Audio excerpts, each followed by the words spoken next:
The chances of youth having a way and a say in the Nigerian politics are hold other sense to kick out a younger person like Tinubu. Do you think this country has a future if the old generation will not retire and allow the younger ones to come into power and play their role? First is power is not given. Like Tinubu himself said, power is not served a la carte. He said it himself. Again, which is true in that sense of it.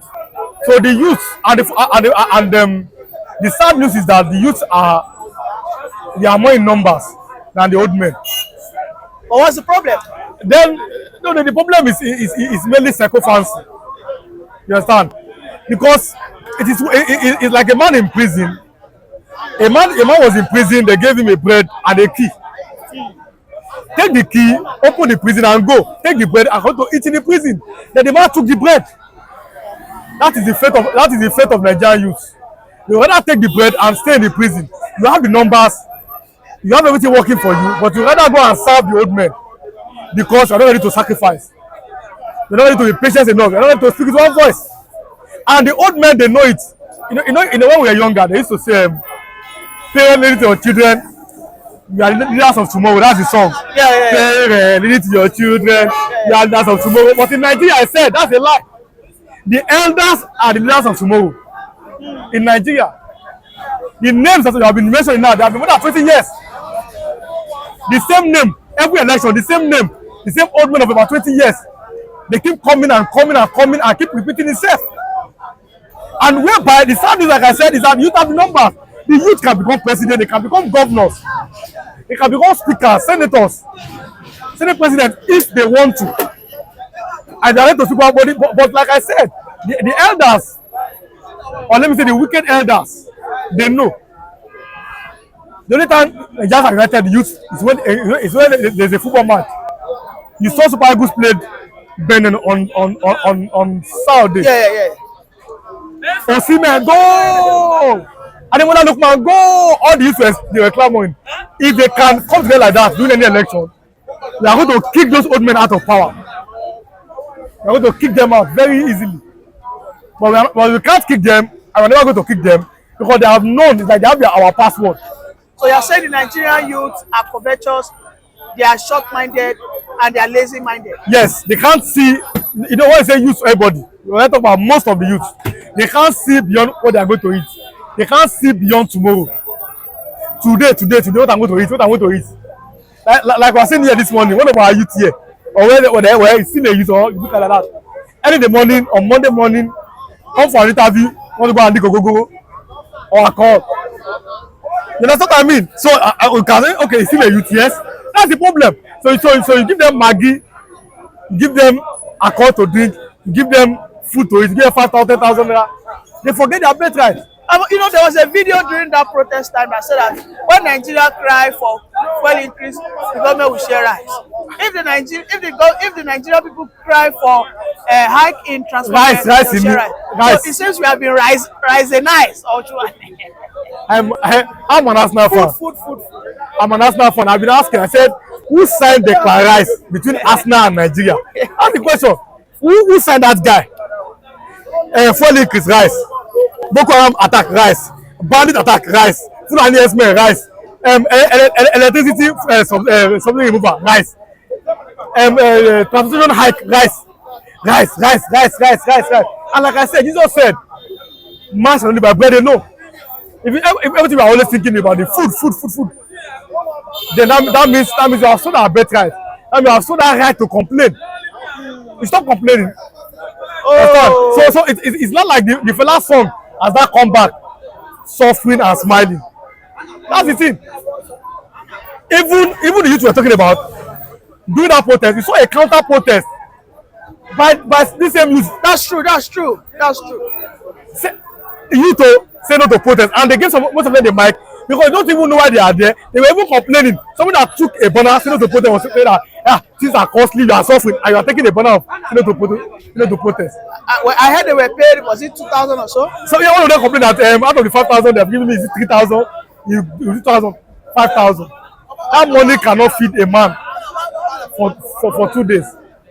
You understand? So now, our leaders have seen that the youth are not ready. The youth are like sheep that can just be directed anywhere and go. A sheep without a shepherd. With the numbers of the youth, and in any nation, like I always said, the youth are the future, are the future of tomorrow. We see soldiers, according to this paper, soldiers are resigning in Nigeria. They are going abroad. Our doctors, our nurses, the people in the tech, they are resigning in Nigeria. They are going abroad. Instead of able to stay back and fight for our country and take back our country from these men that they've been ruling us, and we've not seen any result. We've not seen anything positive from them. All you see is the same. I will give you light, I will give you rice, I will give you good roads. How many years? In 2024.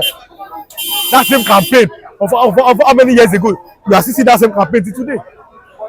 So instead of we to have visionary leaders, why India is going to the moon?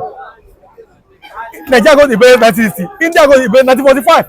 So what is the gap of the year? India now is going to the moon. India now, they are building something. They have, in medical all over the world, India is number one. What are we number one at? One, religion.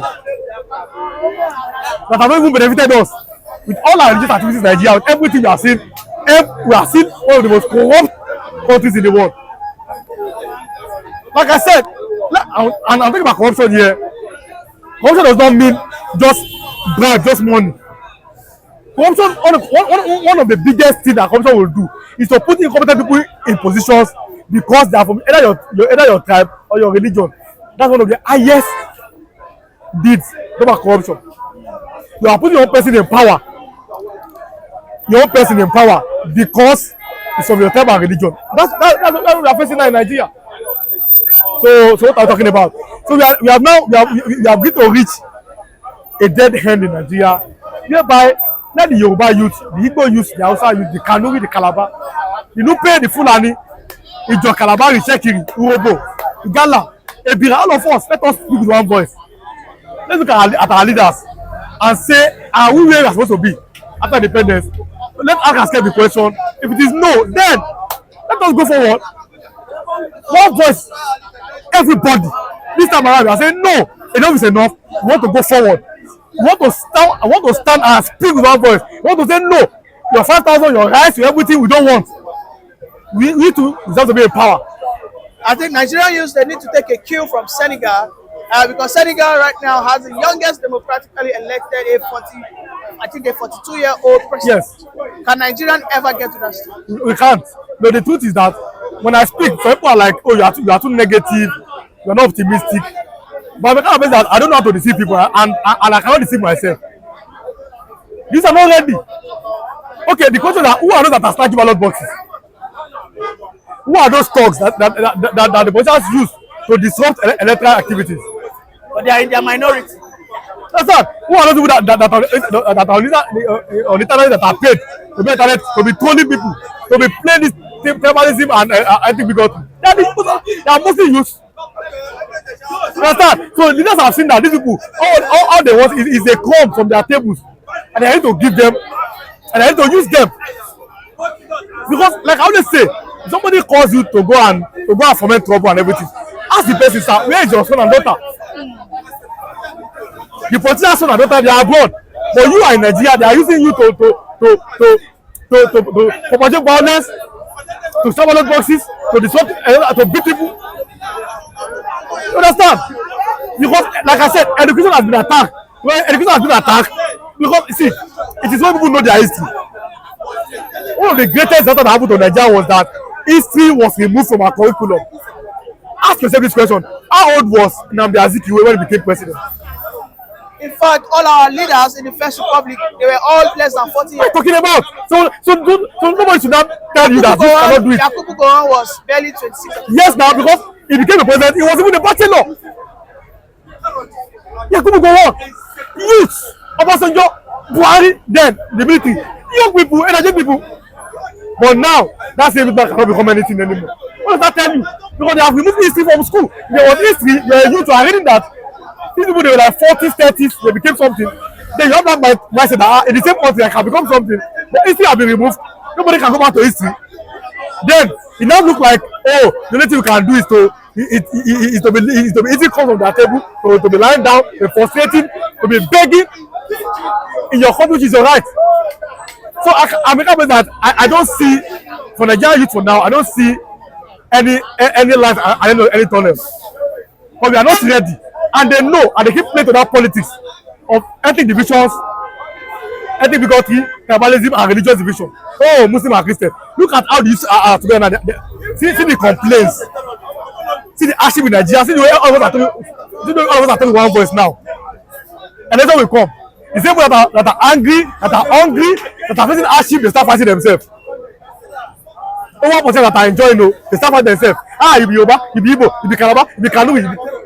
Whereas what we are facing is one challenge of hardship, of hunger, of inflation, of poverty. So they want to divide us, play this line, and we consider as youth to continue to pander towards a divide and rule. It is play divide and rule. Like I said, because there's no division in the National Assembly. One has 6 million cars. Budget party, everybody is enjoying it. Oh, they are united in the National Assembly. Yes, they're united in sharing money.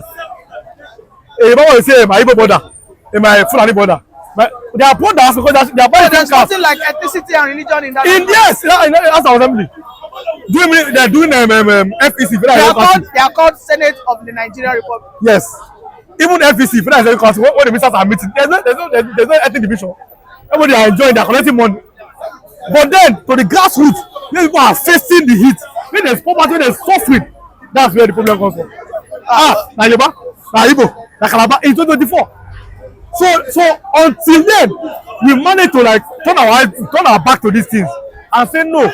Let's take back our country as youth in a democratic manner, in a democratic system. With that, then we can say yes, youth are ready. But for now, Mr. Lee, they are still playing, and we are just building castles in the air. They are not ready at all. Thank you very much for that brilliant submission, Mr. Rilwan, the obedient spokesperson in Ogba. Thank you once again.